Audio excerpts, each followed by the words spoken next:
بسم اللہ الرحمن الرحیم۔ شروع اللہ پاک کے ببرکت نام سے جو دلوں کا حال بخوبی جانتا ہے۔ السلام علیکم لسنرز، آپ سب کیسے ہیں؟ جو دوست اس چینل پر نئے آئے ہیں وہ برائے مہربانی چینل سبسکرائب کر کے بیل نوٹیفیکیشن آن کر دیں تاکہ نئی آنے والی ویڈیو آپ کو سب سے پہلے مل جائے۔ پیارے لسنرز، آج میں آپ کے لیے لائی ہوں امبر ناگ ماریا سیریز کی قسط نمبر 10 میں سانپ ہوں کا پہلا حصہ پیش خدمت کرنے جا رہی ہوں۔ تو لسنرز چلے چلتے ہیں کہانی کی طرف۔ لنگڑا آدمی امبر کو لے کر شہر کے گنجان علاقے میں آ گیا۔ یہاں تنگ و طریق گلیاں تھیں اور مکان کے اوپر مکان چڑھے ہوئے تھے۔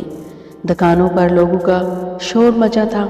ایک گلی کا موڑ گھوم کر وہ آدمی امبر کو ایک اندھیرے مکان کی ڈیوڑی میں لے آیا۔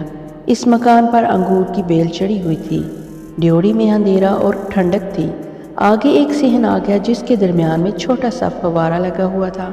پانی فوارے سے نکل کر تالاب میں گر رہا تھا جس میں رنگ برنگی مچھلیاں تیر رہی تھی۔ امبر نے لنگڑے آدمی سے پوچھا کہ یہ سرائے کون سی ہے؟ اس کے جواب میں اس نے صرف اتنا کہا، تمہیں یہاں ہر قسم کا آرام ملے گا۔ لنگڑا آدمی امبر کو ایک کمرے میں لے آیا جس کے دروازے پر محرابیں بنی ہوئی تھیں اور زمین پر بڑے قیمتی قلین بچھے ہوئے تھے۔ ایک طرف پلنگ لگا ہوا تھا۔ امبر سے لنگڑے آدمی نے کہا، آپ یہاں آرام کریں، میں کچھ کھانے کو لاتا ہوں۔ لنگڑا چلا گیا تو امبر نے کمرے کی ایک ایک چیز کو غور سے دیکھا۔ معلوم ہوتا تھا کہ یہ سرائے نہیں ہے بلکہ کسی کھاتے پیتے آدمی کا گھر ہے، لیکن سوال یہ تھا کہ اسے سرائے کی بجائے خاص اور آرام دہ مکان میں کیوں لایا گیا تھا؟ کیا ان لوگوں کی اس کے قیمتی ہیرے پر نظر تھی؟ کیا ان کے جاسوسوں نے ڈاکوں کو خبر کر دی تھی کہ امبر نام کا ایک آدمی تبت کے راجا کا انتہائی قیمتی ہیرا لے کر سفر کر رہا ہے؟ اسے مازدان میں ہی قابو میں کر لیا جائے۔ اگر ایسی بات تھی تو امبر بھی بہت ہوشیار تھا۔ اس نے ہیرے کو اندر والی جیب سے نکال کر اپنے جوتوں میں چھپا لیا۔ وہ ایک اجنبی ملک میں تھا، یہاں اسے ہر قدم پر خطرے سے دوچار ہونا تھا۔ وہ ایک ایک قدم اسے پھونک کر اٹھانا تھا۔ لنگڑا آدمی اسے بڑا پرسرار لگتا تھا۔ امبر نے سامناک بھنی والا مرتبان پلنگ کے نیچے رکھ دیا۔ ابھی وہ غور ہی کر رہا تھا کہ اس اجنبی شہر میں وہ کیا کام کرے کہ اس کی روزی کا کوئی سلسلہ بن جائے کہ لنگڑا آدمی کھانا لے کر آ گیا۔ کھانا دے کر وہ چلا گیا۔ کھانے میں بکرے کا بنا ہوا گوشت اور دودھ تھا۔ کھانا کھانے کے بعد امبر نے دودھ کٹورے میں ڈال کر سانپ کو پلایا اور اسے دوبارہ مرتبان میں بند کر دیا۔ کھانے سے فارغ ہو کر وہ پلنگ پر لیٹ گیا اور سوچنے لگا، اس شہر میں اسے ایک دکان کھولنی چاہیے جہاں وہ بیماروں کا علاج شروع کر دے۔ اس کے علاوہ وہ اور کوئی کام نہیں کر سکتا تھا۔ کچھ جڑی بوٹیاں اور عرق اس کے پاس موجود تھے۔ اتنے میں دروازے کا پردہ ہٹا اور ایک سیاہ لبادے میں لپٹا ہوا ڈاکو نما آدمی مسکراتا ہوا اندر آیا اور امبر کی طرف ہاتھ بڑھا کر بولا، میرا نام پرویز سیاہ پوش ہے۔ میں اس شہر میں ہیرے جواہرات کا کام کرتا ہوں۔ یہ سرائے بھی میری ہے مگر میں اپنی پسند کے لوگوں کو یہاں رہنے کی اجازت دیتا ہوں۔ لنگڑا غلام میرا خاص غلام ہے، اس کو میری پسند کے لوگوں کا علم ہے، چنانچہ وہ ایسا ہی مسافر یہاں لاتا ہے جو مجھے پسند آئے۔ امبر نے سیاہ پوش سے ہاتھ ملایا اور مسکرایا اور کہا، آپ سے مل کر مجھے بڑی خوشی ہوئی۔ میں بھی عام قسم کی سرائے میں ٹھہرنے کا عادی نہیں ہوں۔ آپ کا کھانا نہایت عمدہ تھا اور کمرہ بڑا آرام دہ ہے۔ سیاہ پوش امبر کے پاس بیٹھ کر بولا، آپ کو یہاں کسی قسم کی کوئی تکلیف نہیں ہوگی۔ یہ فرمائیے کہ آپ کا ملک ایران میں کیسے آنا ہوا؟ کیا آپ سوداگر ہیں یا غلاموں کی خرید و فروخت کا کام کرتے ہیں؟ امبر نے کہا، جی نہیں، میں جڑی بوٹیوں کا کام کرتا ہوں اور بیماروں کا علاج کرتا ہوں۔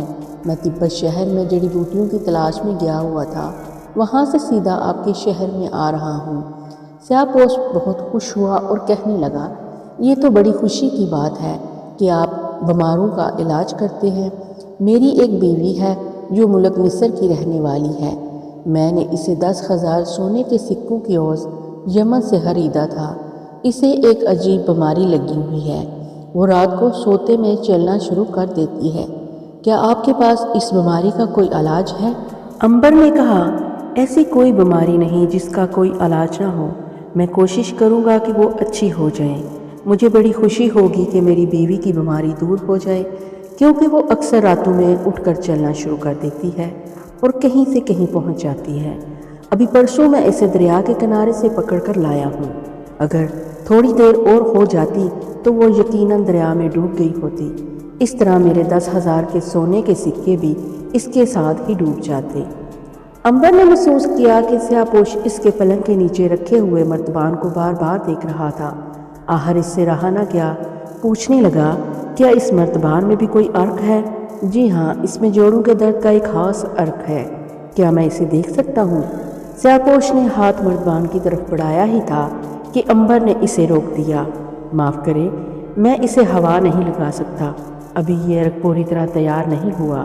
اسے میں 1 ہفتے کے بعد کھولوں گا۔ اگر اس وقت اس کا ڈھکن اٹھا دیا تو اس کا اثر ضائع ہو جائے گا۔ کوئی بات نہیں۔ سیاہ پوش تھوڑی دیر کے بعد چلا گیا۔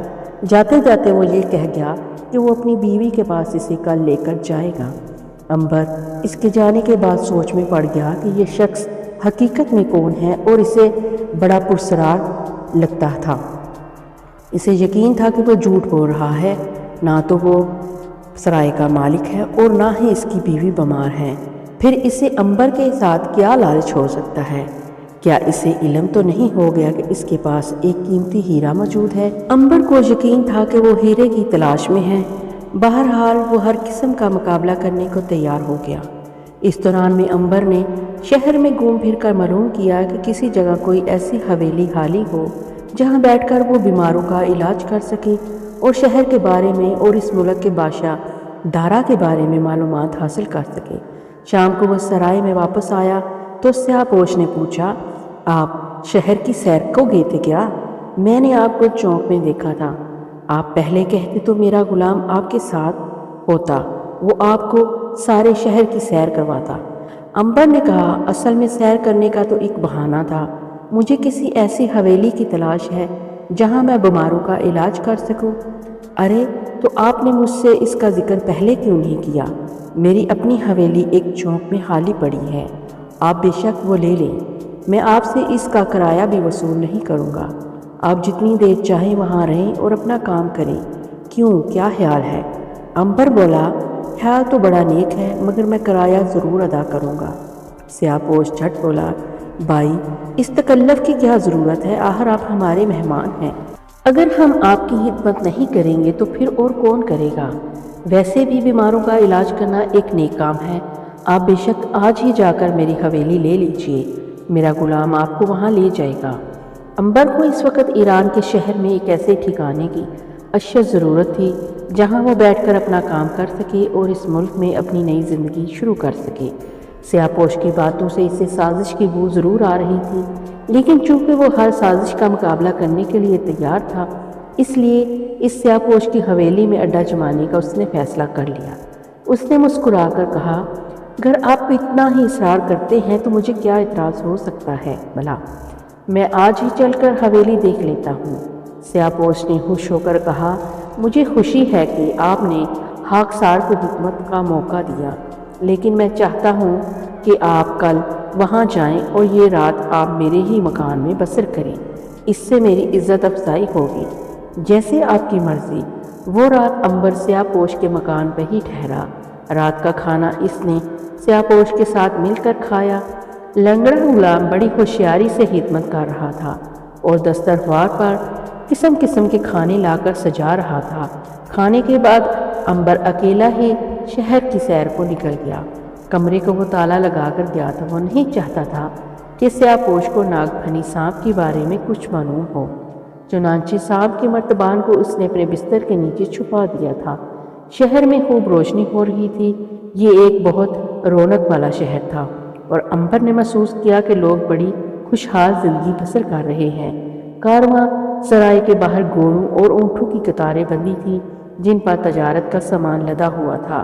عبادت گاہوں میں آگ کی پوجا ہو رہی تھی، مکانوں میں شمعیں روشن تھیں اور لوگ ہنسی خوشی رات کے کھانے کے بعد گپ بازی کر رہے تھے یا سونے کی تیاریوں میں لگے ہوئے تھے۔ شہر کے ہر چوک میں پہرے دار سپاہی موجود تھے۔ امبر کو 2000 برس کا پرانا مصر یاد آ گیا۔ فرعون کے زمانے میں وہاں بھی ایسا ہی بہترین انتظام ہوا کرتا تھا۔ کافی دیر سیر کرنے کے بعد امبر واپس حویلی میں آیا تو اس کے کمرے پر اسی طرح تالا لگا ہوا تھا۔ اس نے اندر داخل ہو کر دروازہ بند کر لیا اور کپڑے بدل کر اپنے بستر پر لیٹ کر سونے کی کوشش کرنے لگا۔ اچانک اسے خیال آیا کہ وہ اس مرتبان کو کھول کر دیکھے کہ سانپ وہاں موجود ہے یا نہیں۔ اسے وہم سا پڑ گیا تھا جیسے اس کے بعد سیاہ پوش نے اس کمرے کی تلاشی لی ہے۔ ہیرا تو اس کے جوتوں میں چھپا ہوا تھا۔ امبر جلدی سے اٹھا اور پلنگ کے نیچے سے اس نے مرتبان نکال کر اس کا ڈھکن اٹھایا تو وہ دک سے رہ گیا۔ مرتبان سے سیاہ سانپ غائب تھا۔ اس نے کمرے کے ایک ایک گوشے، ایک ایک شیء کی تلاشی لی، ہر ایک صندوق اور کپڑے کو اٹھا کر دیکھا، مگر سانپ کہیں بھی نہیں تھا۔ کیا سیاہ پوش نے سانپ کو اغوا کر لیا ہے؟ مگر اسے سانپ کو چھڑانے کی کیا ضرورت تھی؟ کہیں سانپ نے سیاہ پوش یا لنگڑے کو ہلاک تو نہیں کر دیا؟ کیونکہ یہ ناممکن تھا کہ ناگ پھنی کو پکڑنے کے لیے کوئی اور مرتبان میں ہاتھ ڈالے اور وہ اسے کاٹ نہ کھائے۔ امبر سوچ میں پڑ گیا کہ وہ سیاہ پوش کو کیسے وہاں بلائے۔ آخر اس نے اٹھ کر دروازہ کھولا اور باہر سین میں فوارے کے پاس آ کر ٹہلنے لگا۔ اچانک اسے سیاہ پوش اپنے کمرے سے باہر نکلتا دکھائی دیا۔ اس نے بھی امبر کو فوارے کے پاس ٹہلتے دیکھ لیا تھا۔ وہ مسکراتا ہوا امبر کے پاس آیا اور بولا، میرے بھائی، کیا آپ کو گرمی کی وجہ سے نیند نہیں آ رہی؟ اس دفعہ ہمارے شہر میں کچھ زیادہ ہی گرمی پڑ رہی ہے۔ میں خود گرمی محسوس کر رہا ہوں۔ اگر آپ کہیں تو آپ کے لیے غلام سے کہوں کہ وہ ٹب میں ٹھنڈا پانی بھر دے۔ امبر کو معلوم ہو گیا کہ سیاہ پوش کے ساتھ ساتھ لنگڑا غلام بھی زندہ ہے اور سانپ نے ان میں سے کسی کو بھی نہیں کاٹا۔ پھر وہ کہاں چلا گیا؟ کیا سیاہ پوش سانپ کو پکڑنے کے طریقے سے واقف ہے؟ اس نے سیاہ پوش سے سانپ کے بارے میں پوچھنا مناسب خیال نہ کیا، کیونکہ وہ تو پہلے ہی بیان کر چکا تھا کہ مرتبان میں ارگ پڑا ہوا ہے۔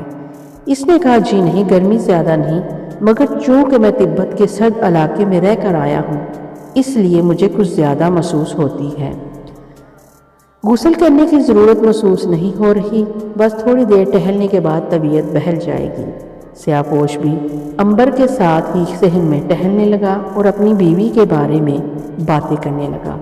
اس کا خیال تھا کہ امبر اسی وقت چل کر اس کی بیوی کو دیکھے، لیکن امبر نے کہا کہ وہ کل اسے دیکھے گا اور پھر اسے کوئی ایسی دوائی دے گا جس سے اس کا سوتے میں چلنا رک جائے۔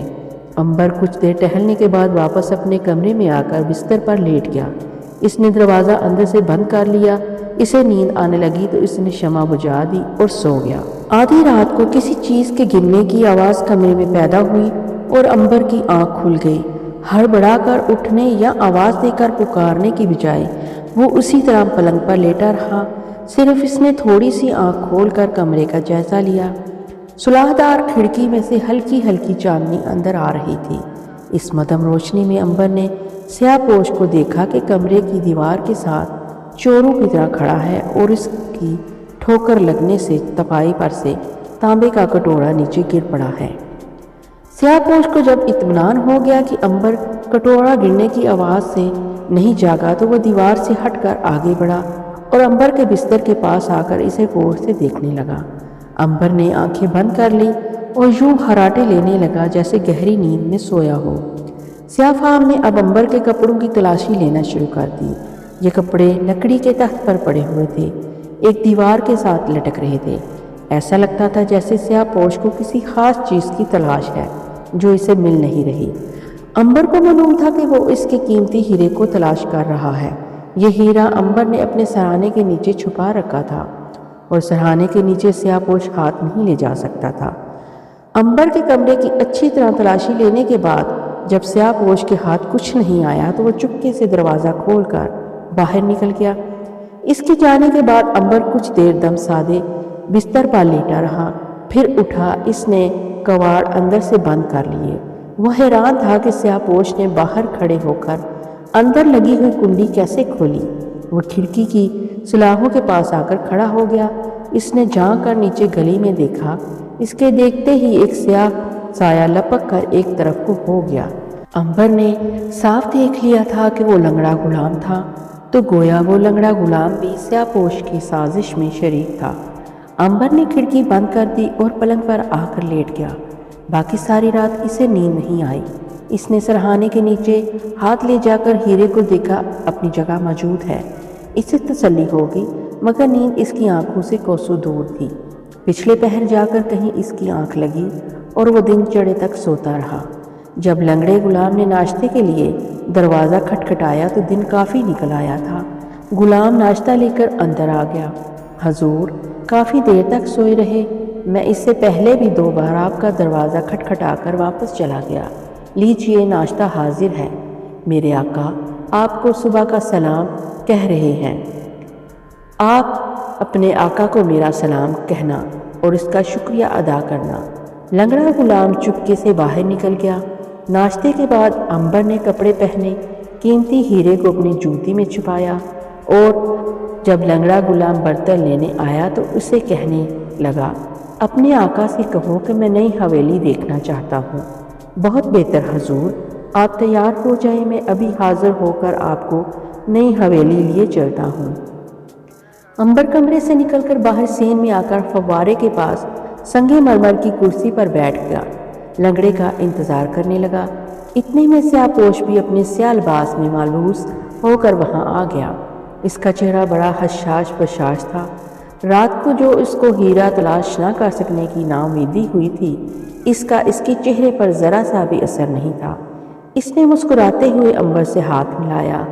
خوبصورت ایران کی پہلی صبح مبارک ہو بھائی، آپ کو بھی صبح مبارک ہو۔ چلیے میرے ساتھ، میں خود آپ کو حویلی دکھاتا ہوں، بلکہ آپ ابھی سے اس حویلی پر قبضہ کر لیجئے۔ اسے اپنی ہی حویلی سمجھو اور بیماروں کا علاج شروع کر دیجئے۔ دکھی انسانیت کی خدمت کرنے میں دیر نہیں کرنی چاہیے۔ ضرور ضرور، میں تو اسی لیے تیار ہو کر آیا ہوں۔ تو پھر تشریف لے چلیے۔ اور عنبر سیاپوش کے ساتھ ایک رتھ میں سوار ہو کر نئی حویلی کی طرف روانہ ہو گیا۔ یہ حویلی شہر کے کنارے پر ایک گنجان محلے کی چھتی ہوئی گلی میں واقع تھی۔ چھت کی وجہ سے گلی میں دن کے وقت بھی ٹھنڈا ٹھنڈا سا اندھیرا پھیلا ہوا تھا۔ حویلی کافی کھلی تھی اور اندر صحن میں اناروں کے درخت لگے ہوئے تھے، جن کی ٹہنیاں سرخ سرخ موٹے موٹے اناروں سے لدی پھندی تھی۔ عنبر کے لیے یہ جگہ بہت موزوں تھی۔ اس نے اسی روز اپنا سامان سیاپوش کے مکان سے لا کر نئی حویلی میں رکھ دیا۔ باہر ایک لکڑی کی تختی لگا دی جس پر فارس کی زبان میں لکھا تھا کہ یہاں بیماروں کا علاج ہوتا ہے۔ دوپہر کے کھانے پر عنبر سرائے میں آیا تو سیاپوش نے کہا کہ کھانا کھانے کے بعد وہ اس کی بیمار بیوی کو چل کر دیکھ لے۔ عنبر نے سوچا کہ یہ کام بھی کر ہی ڈالنا چاہیے۔ اس نے کہا کہ وہ ضرور چل کر اس کی بیمار بیوی کا معائنہ کرے گا۔ معلوم ہوا اس کی یمن کی بیوی شہر سے باہر ایک مکان میں رہتی ہے۔ عنبر سیاپوش کے ساتھ شہر سے باہر آ گیا۔ جس مکان میں اس کی یمنی بیوی رہتی تھی وہ ایک منزلہ مکان تھا اور اس کے صحن میں سرو کے درخت دیوار کے ساتھ اوپر سے صاف نظر آ رہے تھے۔ سیاپوش گھوڑے سے اتر کر عنبر کو مکان کے اندر لے گیا اور ایک سجے ہوئے کمرے میں بٹھا دیا۔ خود وہ اپنی بیوی کو لینے چلا گیا۔ تھوڑی دیر کے بعد اسے کچھ اس قسم کی زنانہ آواز سنائی دی جیسے کسی عورت کے سینے میں خنجر گھونپ دیا ہو۔ وہ پریشان ہو کر اپنی جگہ سے اٹھ کھڑا ہوا۔ چیخ کی آواز فضا میں گم ہو چکی تھی۔ عورت کی چیخ کی آواز بڑی خوفناک تھی، لیکن یہ آواز ایک بار سنائی دے کر دوبارہ سنائی نہیں دی۔ عنبر کچھ پریشان بھی ہوا کہ یہ آواز کس عورت کی تھی۔ کیا یہ سیاپوش کی بیوی کی آواز تھی؟ وہ اسی پریشانی میں تھا کہ کمرے کا دروازہ کھلا اور سیاپوش اپنی مکار ہنسی کے ساتھ نمودار ہوا۔ اس نے عنبر کی طرف ہاتھ پھیلا کر کہا، میرے ساتھ آؤ میرے بھائی، آپ کا بیمار آپ کا انتظار کر رہا ہے۔ عنبر ایک پریشان خاموشی کے ساتھ سیاپوش کے پیچھے پیچھے چل پڑا۔ وہ اسے صحن میں اگے ہوئے سرو کے درختوں میں سے ہو کر برآمدے والے کمرے کا دروازہ کھول کر اس جگہ لے آیا جہاں کوئی عورت اپنے سیاہ بال کھولے بستر پر لیٹی ہوئی تھی۔ اس عورت کا چہرہ دوسری طرف تھا۔ یہ سیاپوش کی بیوی تھی جسے سوتے میں رات کو چلنے کا مرض لاحق تھا۔ سیاپوش نے کہا، مرجانہ، دیکھو کون آیا ہے۔ عورت نے بستر پر کوئی حرکت نہیں کی۔ سیاہپوش عنبر کو لے کر بستر کے قریب آ گیا۔ یہ دیکھو حکیم صاحب آئے ہیں، لیکن یہ ایک نوجوان حکیم ہے اور تبت سے چل کر مازدان آیا ہے۔ یہ تمہارا علاج کرے گا، تم بہت جلد اچھی ہو جاؤ گی۔ عورت نے پہلو بدل کر عنبر کو دیکھا۔ یہ ایک دبلی پتلی گندمی رنگ کی بڑی پیاری لڑکی تھی، جس کی آنکھیں نیلی تھیں اور چہرے پر ایک گہری اداسی چھائی ہوئی تھی۔ وہ انتہائی قیمتی ریشمی لباس پہنے ہوئے تھی، مگر معلوم ہو رہا تھا کہ اسے کسی نے زبردستی وہاں قید کر رکھا ہے۔ سیاہپوش نے کھا جانے والی نظروں سے اسے گور کر دیکھا۔ مرجانہ کے چہرے پر زبردستی کی مسکراہٹ پیدا ہوئی اور اس نے عنبر کی طرف مسکرا کر کہا، دیوتا اہرمان آپ کی عمر لمبی کریں، آپ سے مل کر بڑی خوشی ہوئی۔ سیاہپوش خوش ہو کر بولا، دیکھا بھائی عنبر، میری بیوی اگرچہ پارس کی رہنے والی ہے، مگر اس نے میری خاطر اپنے خاوند کی خاطر ہمارا مذہب قبول کر لیا ہے۔ اب یہ بھی میری طرح آتش پرست ہے۔ بہرحال اس کی بیماری نے مجھے بہت پریشان کر رکھا ہے۔ تم اس کا علاج کرو تاکہ یہ صحت مند ہو کر میرے ساتھ مل کر ملک کی سیر کرے۔ جناب، میں پوری کوشش کروں گا۔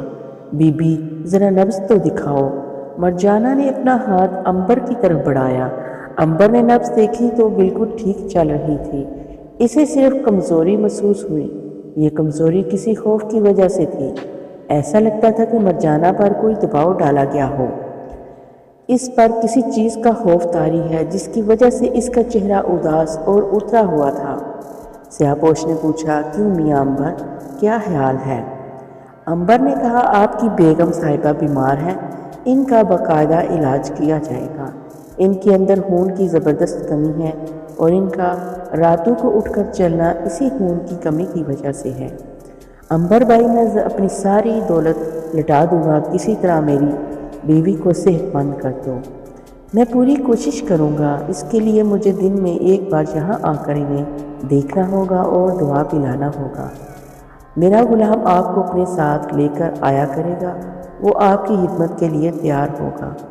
میں اکیلا ہی آ جایا کروں گا، اس میں غلام کی ضرورت نہیں ہے۔ نہیں بھائی، یہ کیسے ہو سکتا ہے کہ آپ میری بیگم کا علاج کرنے آئیں اور غلام آپ کے ساتھ نہ ہو؟ غلام تو آپ کے پیچھے پیچھے ہاتھ باندھ کر چلا کرے گا، جیسے آپ کی خوشی۔ عنبر سمجھ گیا کہ سیاہپوش اپنی بیگم پر اثر ڈالنے کی کوشش کر رہا ہے کہ وہ اس سے بے حد پیار کرتا ہے اور اس کی بیماری سے بے حد پریشان ہے اور اپنی ساری دولت لوٹا کر بھی اس کا علاج کروانا چاہتا ہے۔ چنانچہ اس نے زیادہ انکار مناسب نہ سمجھا۔ اس دوران میں عنبر نے محسوس کیا کہ سیاہپوش کی بیگم مرجانہ نے دو ایک بار عنبر کی طرف ایسی نظروں سے دیکھا تھا جیسے کہہ رہی ہو، دیوتا اہرمان کے لیے مجھے اس ظالم شخص سے نجات دلاؤ۔ یہ جو کچھ کہہ رہا ہے بالکل جھوٹ کہہ رہا ہے، جھوٹ بول رہا ہے۔ مگر وہ بے بس تھی، مجبور تھی، زبان سے کچھ نہیں کہہ سکتی تھی۔ وہ سیاہپوش کے ساتھ واپس اپنی حویلی میں آ گیا۔ یہاں کئی بیمار اس کا انتظار کر رہے تھے۔ تختی کے لگتے ہی محلے کے بے شمار مرد، عورتیں اور بچیاں اس کی حویلی کے باہر آ کر بیٹھ گئیں۔ اب عنبر کو محسوس ہوا کہ شہنشاہ دارا کو اپنی عوام کی صحت کے بارے میں اتنا خیال نہیں ہے، جبکہ 2000 برس پہلے مصر کے فرعونوں کے زمانے میں ایسا نہیں تھا۔ وہاں گلی گلی، محلے محلے فرعون کی طرف سے ایک حکیم مقرر تھا جو بیماروں کا علاج مفت کرتا تھا۔ عنبر نے پوری توجہ سے بیماروں کو دیکھنا اور پھر انہیں دوائی دینا شروع کر دیا۔ دوسرے روز دوپہر کے کھانے کے بعد عنبر گھوڑے پر سوار ہو کر سیاہپوش کی بیگم مرجانہ کے گھر کی طرف چل پڑا۔ لنگڑا غلام اس کے پیچھے پیچھے چل رہا تھا۔ مکان پر پہنچ کر اس نے غلام کے ذریعے اپنا پیغام اندر بھجوایا۔ مرجانہ نے اسے اندر بلا لیا۔ وہ اسی طرح اداس چہرہ لیے بستر پر لیٹی ہوئی تھی۔ عنبر نے اس کی نبض دیکھی، اس کو ایک خاص طاقتور عرق کے چند قطرے پلائے، ماتھے پر ایک تیل کی مالش کی اور اجازت طلب کی۔ مرجانہ نے کوئی جواب نہ دیا، صرف خاموش نظروں سے اسے تکتی رہی۔ لنگڑا غلام اس کے پاس ہی کھڑا تھا۔ عنبر نے سلام کیا اور مکان سے باہر نکل آیا۔ اب ذرا اس سانپ کا حال بھی سنیے جو مرتبان میں بند تھا اور غائب ہو گیا۔ جس روز عنبر دن کے وقت شہر کی سیر کو نکلا تھا، اسی روز اس کے جانے کے بعد سیاہ پوش کے لنگڑے غلام نے اپنے مالک کے حکم پر عنبر کے کمرے کی پوری تلاشی لی۔ قیمتی ہیرا تو اس سے نہ مل سکا کیونکہ عنبر اسے اپنے ساتھ ہی لے گیا تھا، مگر پلنگ کے نیچے مرتبان دیکھ کر لنگڑے کے دل میں خیال پیدا ہوا کہ اسے بھی دیکھا جائے کہ اس کے اندر کیا ہے۔ اس نے ابھی مرتبان کا ڈھکن اٹھایا ہی تھا کہ اندر سے سانپ کی پھنکار سنائی دی۔ اس نے ڈھکنا وہیں رکھ دیا، مگر ڈھکنا ذرا سا ترچھا رکھا گیا۔ اس میں اتنی جگہ خالی رہ گئی کہ وہ سانپ وہاں سے اگر نکلنا چاہے تو باہر نکل سکتا تھا۔ لنگڑا غلام باہر نکل گیا تو سانپ بھی مرتبان سے باہر نکل آیا۔ اس کے سانپ کے جون میں رہنے کے دن پورے ہونے والے تھے اور اب اسے کسی بھی انسان کے روپ میں آنے کی طاقت ملنے ہی والی تھی۔ یہی وجہ تھی کہ وہ بے چین تھا اور چاہتا تھا کہ کسی طرح مرتبان سے باہر آ جائے۔ چونکہ لنگڑے غلام نے مرتبان کو ہاتھ لگایا تھا، اس لیے اس کی بو وہاں باقی رہ گئی تھی۔ سانپ اس کی بو پا کر کمرے سے باہر نکل آیا اور جدھر کو بو جا رہی تھی ادھر کو ہی چل پڑا۔ لنگڑا غلام اسی وقت سیاہ پوش کے پاس کھڑا اسے بتا رہا تھا کہ عنبر کے کمرے میں شاہی ہیرا کہیں بھی نہیں ہے، صرف مرتبان میں صرف ایک سانپ تھا جو وہیں چھوڑ آیا ہوں۔ سانپ؟ کیسا سانپ؟ سیاہ پوش نے حیرانی سے پوچھا۔ بڑا کالا ناگ تھا حضور، اس کی پھنکار سن کر تو میرا کلیجہ دہل گیا تھا۔ اگر میں جلدی سے ڈھکنا بند نہ کرتا تو وہ ضرور مجھے ڈس لیتا، مگر عنبر کے ساتھ سانپ کا کیا کام؟ حضور، یہ حکیم لوگ سانپ بچھو ضرور اپنے ساتھ رکھتے ہیں، کیا خبر ان کی دعائیں بناتے ہوں؟ شاید۔ بہرحال میرے جاسوسوں نے تبت سے وقت اطلاع نہیں دی تھی۔ شاہی ہیرا اسی نوجوان کے پاس ہے، اس نے ضرور اسے کسی خاص جگہ چھپا کر رکھا ہے، ہمیں ہر قیمت پر وہ ہیرا حاصل کرنا ہے۔ اس وقت اس ہیرے کی قیمت کا تم اندازہ نہیں لگا سکتے۔ اگر وہ ہیرا مجھے کسی طرح مل جائے تو میں اسے شہنشاہ دارا کی خدمت میں پیش کر کے اس صوبے مازدان کا گورنر مقرر ہو سکتا ہوں۔ شہنشاہ دارا اس قدر قیمتی ہیرا پا کر بے حد خوش ہوگا، مگر ہم اسے کہاں تلاش کریں حضور؟ جہاں یہ عنبر حکیم رہتا ہے اس کمرے کا میں نے کونا کونا چھان مارا ہے۔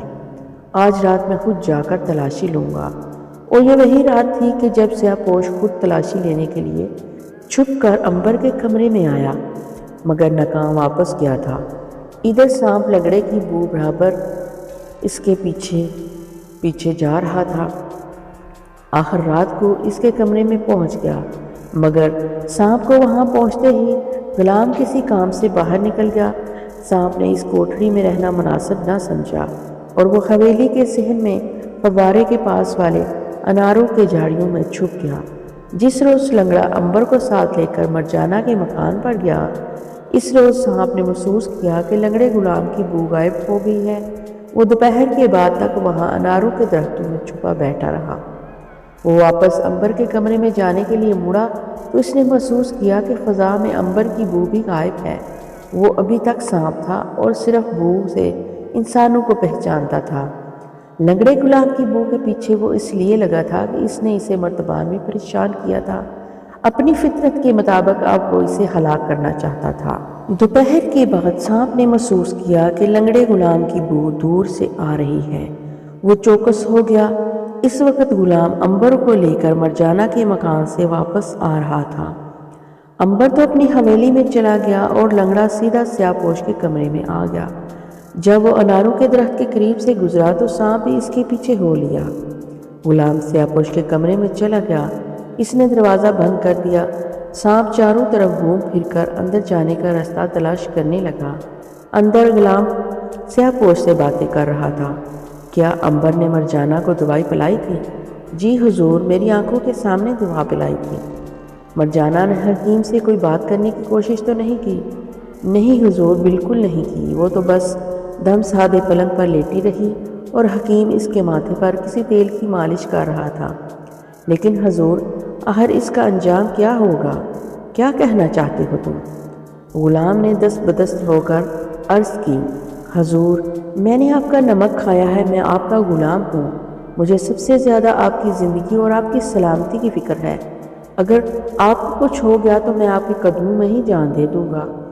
سیاہ پوش نے مونچھوں پر ہاتھ پھیرتے ہوئے کہا، مجھے کچھ نہیں ہو سکتا، میری زندگی کو کوئی خطرہ نہیں ہے، میں ایک نہ ایک دن اپنے مقصد میں ضرور کامیاب ہو جاؤں گا اور ایک دن اس صوبے کا گورنر بن جاؤں گا، صوبے کا سب سے بڑا آدمی بن جاؤں گا۔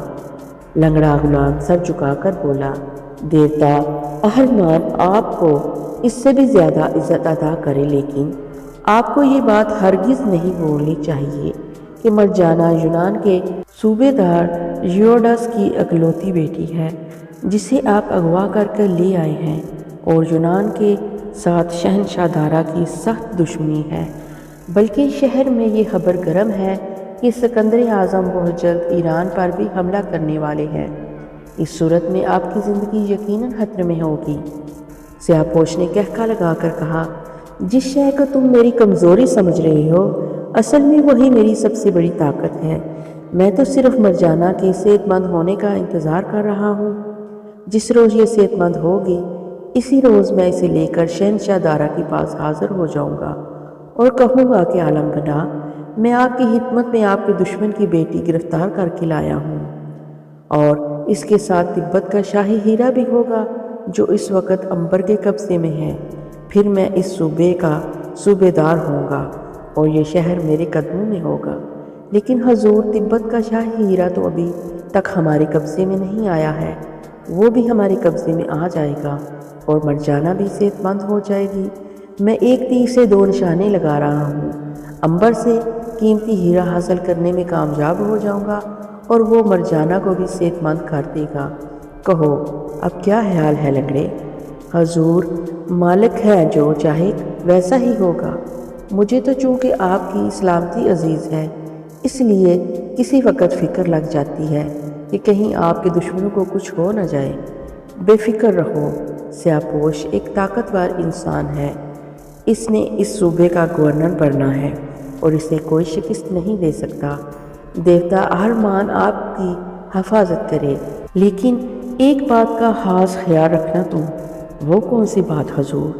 یہی کہ عنبر جب بھی مرجانہ کو دیکھنے اور اس کا علاج کرنے جائے وہ اس کے ساتھ تنہائی میں کوئی بات نہ کرنے پائے، اگر کسی طرح مرجانہ نے عنبر کو اصل حقیقت سے خبردار کر دیا تو میرے لیے خطرہ پیدا ہو سکتا ہے، کیونکہ میں نے اندازہ لگایا ہے کہ عنبر ایک خاص قسم کا انسان ہے جو ہر خطرے کا مقابلہ کر سکتا ہے، ہو سکتا ہے کہ عنبر مرجانہ کی فریاد سن کر اسے بچانے کی کوشش کرے، ایسا کبھی نہیں ہوگا حضور، میں نے کبھی تنہائی کا موقع نہیں دوں گا، مگر سرکار کہیں مرجانہ رات کو چلتی ہوئی حکیم کے گھر نہ پہنچ جائے، اس کا میں نے بندوبست کر لیا ہے، میں مرجانہ کا پاؤں ہر رات زنجیر سے باندھ دیا کرتا ہوں جو پلنگ کے ساتھ پاوے کے ساتھ بندھی ہوتی ہے، اور اگر چاہے بھی تو وہ اپنے پلنگ سے اٹھ کر نہیں جا سکتی۔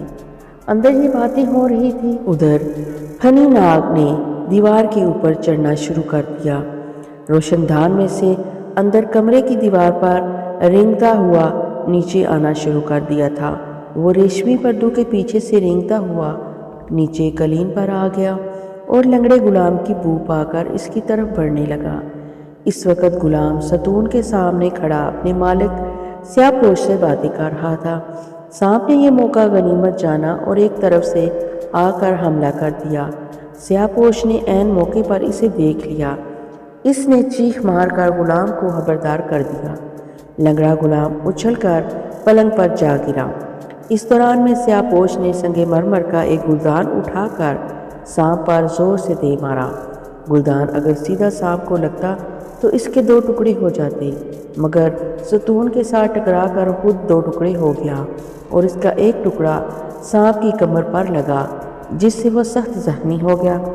سیاہ پوش نے دیوار کے ساتھ لٹکی ہوئی تلوار کھینچی اور لہراتا ہوا سانپ کی طرف بڑھا، مگر سانپ دیوار کے اوپر رینگتا ہوا اب روشن دان کے قریب پہنچ گیا تھا، روشن دان سے نکل کر وہ صحن میں آ گیا اور یہاں سے ہو کر وہ اناروں کے درختوں میں جا کر چھپ گیا۔ سیاہ پوش اور غلام اسے تلاش کرتے کرتے تھک گئے، مگر سانپ انہیں نہیں ملا۔ وہ سخت زخمی حالت میں اناروں کے درختوں میں پڑا تھا۔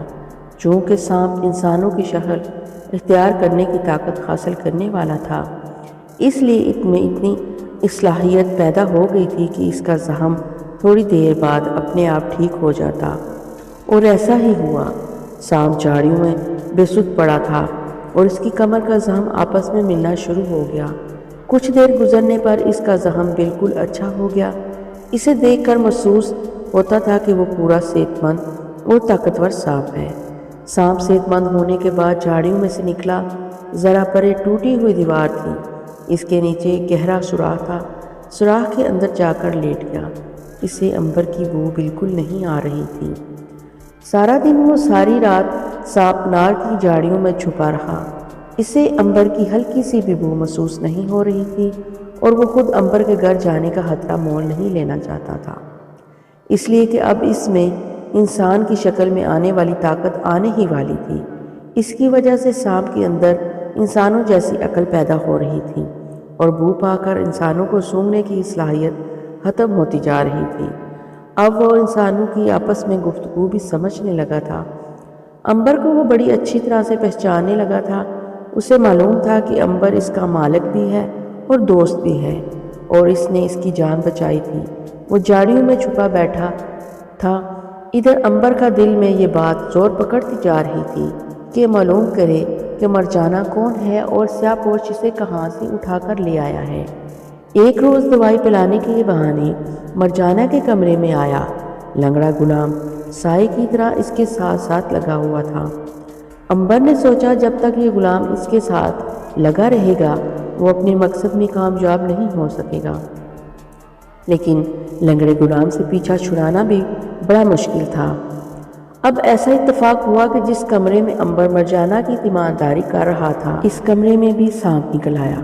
جب سانپ نے سامنے آ کر اپنا پھن سامنے کیا تو عنبر نے اسے فوراً پہچان لیا۔ مرجانہ سہم گئی۔ لنگڑا غلام چیخ مار کر باہر بھاگ گیا۔ عنبر نے سانپ کو اشارہ کیا کہ وہ کمرے کے دروازے پر پہرا دے تاکہ لنگڑا دوبارہ اندر نہ آ سکے۔ سانپ نے عنبر کی ہدایت سن کر رینگنا شروع کر دیا اور وہ دروازے کے بیچ میں آ کر بیٹھ گیا۔ اس نے اپنا پھن اسی طرح اٹھا رکھا تھا۔ عنبر نے میدان صاف پا کر مرجانہ کے سر پر اپنا ہاتھ رکھا اور کہا، بہن مرجانہ، مجھے اپنا بھائی سمجھو اور جو کچھ پوچھوں صاف صاف بتانا۔ مرجانہ نے بے بسی کے عالم میں کمرے میں چاروں طرف دیکھا اور کہا، کیا آپ واقعی مجھ سے اپنی بہن جیسی محبت کرتے ہیں؟ ہاں مرجانہ، میں نے تمہیں بہن کہا ہے تو یقین کرو میں تمہیں اپنی بہن ہی سمجھتا ہوں۔ مجھے اپنی ساری کہانی سناؤ۔ مجھے بتاؤ کہ تم سیاہ پوش کی بیوی ہو؟ مرجانہ کی آنکھوں میں آنسو آ گئے۔ اس نے سر ہلا کر کہا، نہیں، میں سیاہ پوش کی بیوی نہیں ہوں۔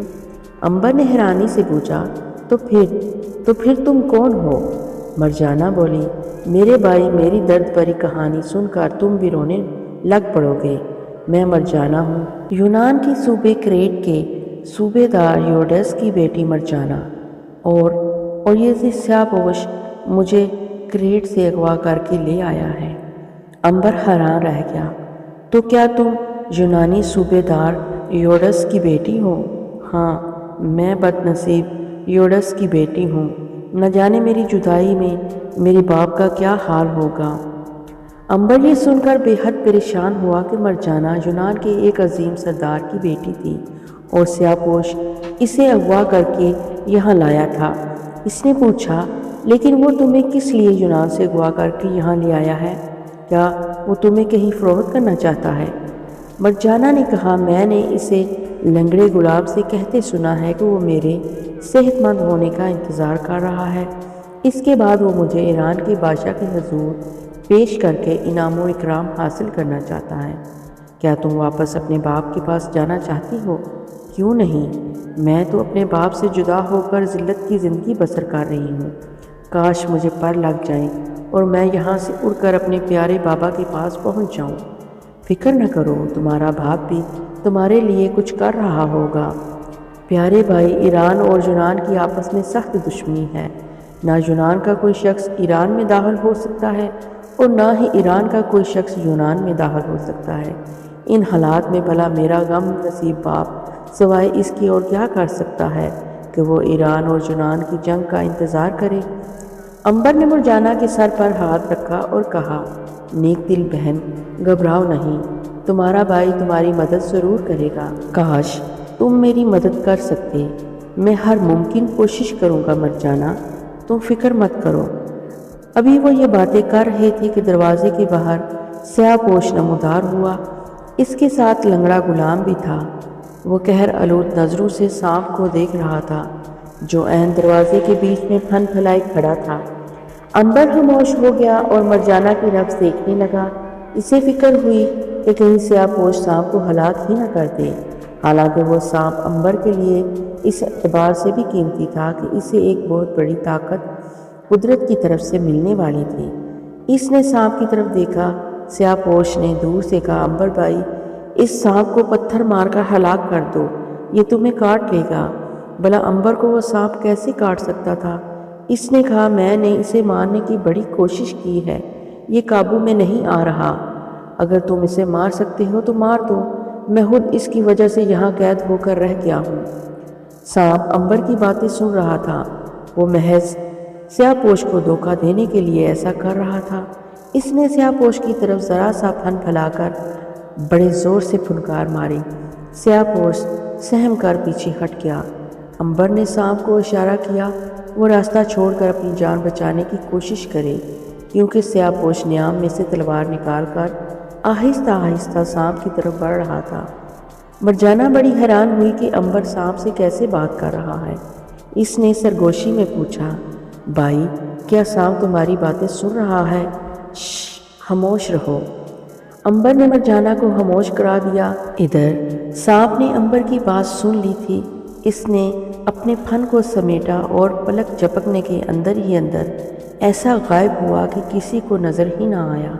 سیاہ پوش اور لنگڑا غلام اسے ڈھونڈتے ہی رہ گئے۔ تو پیارے لسنرز، یہاں تک کی کہانی آپ کو کیسی لگی؟ اپنی رائے کا اظہار کمنٹ باکس میں ضرور کریے گا، کیونکہ آپ کی رائے میرے لیے بہت قیمتی ہے، اور پلیز مجھے سپورٹ کریے گا۔ اس کہانی کا اگلا حصہ جلد ہی لے کر آؤں گی، تب تک کے لیے اپنی دعاؤں میں یاد رکھیے گا۔ اجازت دیجیے، اللہ حافظ۔